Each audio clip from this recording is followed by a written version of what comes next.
akan menjelaskan tentang asesmen berbasis performan dan alternatif tes.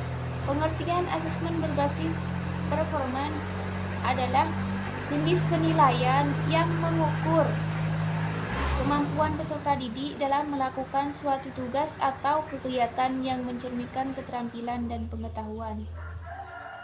Ciri-ciri asesmen berbasis performan. Yang pertama, mengukur kemampuan peserta didik dalam memecahkan masalah nyata. Yang kedua, menilai kemampuan proses berpikir, keputusan, dan refleksi serta hasil.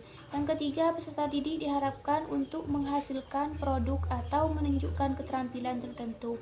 Dan yang kelima adalah penilaian bersifat autentik dan relevan dengan kehidupan sehari-hari.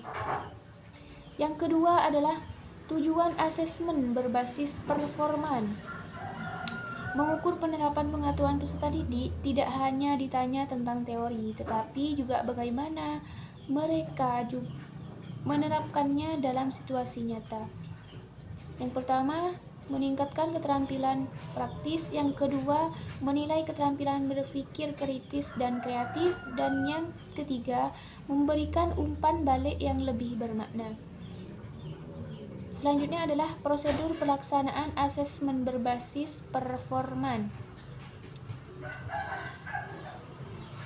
Yang pertama, desain tugas. Yang kedua, penyusunan kriteria penilaian. Dan yang ketiga, pelaksanaan tugas. Yang keempat, penilaian. Dan yang kelima, umpan balik. Selanjutnya adalah keunggulan asesmen berbasis performan. Mengembangkan keterampilan abad 21 seperti berpikir kritis, kolaborasi, dan kreativitas. Yang pertama, memberikan gambaran yang lebih lengkap tentang kemampuan peserta didik. Yang kedua, mengurangi kecurangan karena peserta didik berfokus pada tugas praktis. Yang selanjutnya adalah keterbatasan asesmen berbasis performan. Yang pertama, membutuhkan waktu dan sumber daya yang lebih banyak untuk pelaksanaan dan penilaian.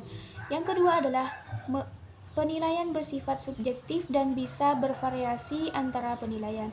Yang ketiga, memerlukan perencanaan yang matang dalam menyusun tugas dan kriteria penilaian. Dan selanjutnya adalah alternatif tes assessment. Alternatif tes adalah jenis asesmen yang berbeda dari tes tradisional seperti tertulis. Jenis-jenis alternatif tes. Yang pertama,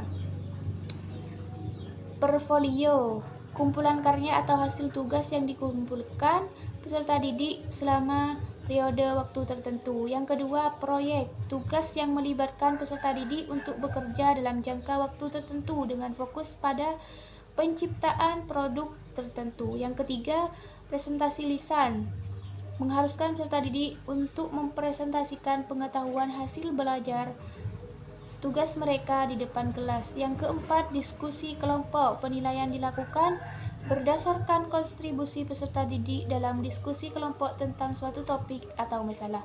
Yang kelima, simulasi atau role play, menilai kemampuan peserta didik dalam berperan sesuai dengan situasi tertentu. Misalnya, peran sebagai pengusaha, dokter, atau tokoh sejarah.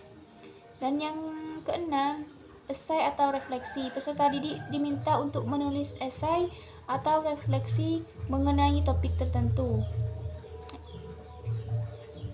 Yang ketujuh, keunggulan alternatif tes, memberikan gambaran yang lebih komprehensif tentang kemampuan peserta didik, mengurangi tekanan yang asing muncul dalam tes tertulis standar, mendorong peserta didik untuk lebih kreatif dan inovatif, lebih mengutamakan proses daripada hanya hasil akhir.